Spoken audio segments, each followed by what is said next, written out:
magandang hapon sa atin lahat mga ka-idol, mga lods. I-share ko lang ngayon hapon. Kumain ako dito sa may bandang sa may multi banda area. Ayan, kumain ako.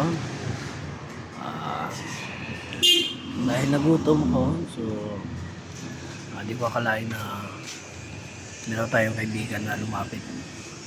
Tapos ko na pagkain, so susunod na yung kapatid natin na nangailangan ng pagkain. Yes, sir. Ayan, yung isang kapatid natin, walang masama magbigay basta nanghingi, wag lang silang magnakaw yung masama. Walang masama humingi dahil nagugutom ang tao. Kung meron naman tayo may sobra may ibigay, so ibahagi natin. So yun lang mga payo ko sa kanya, so okay naman daw. So tara, at siguro bigay natin sa kapatid. Ayan. Thank you.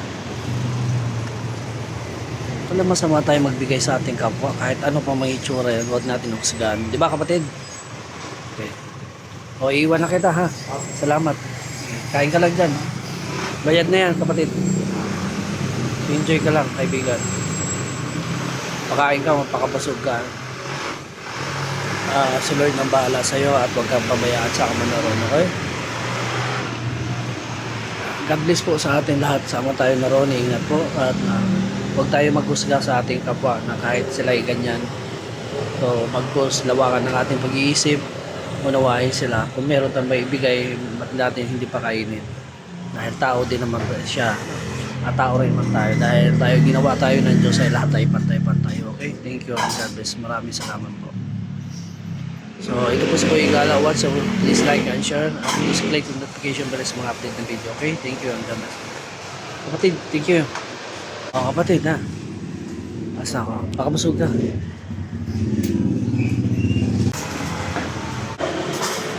Ingat. Lang, tama tayo na ron. Ingat po. Tayo na ron. Ingat po. Pagpala, inawa tayo na may gawin. Okay? Basta message ko, huwag tayo mag-usga kung ano pa man, kung ano katayo nilang buhay. Kung nanghingi sila at meron tayong sobra, ba't din natin hindi pagbigyan. Dahil more blessing sa Kanya at masalamat na tayo nilapitan. Dahil ang Panginoon ay minsan napapanggap ng kagayang ganyan. So, siya nang bahala sa atin. Okay? Thank you at maraming salamat. Yun lang masasabi ko. Thank you and God bless you. Okay? Thank you. Bye! Happy. Magandang hapon po sa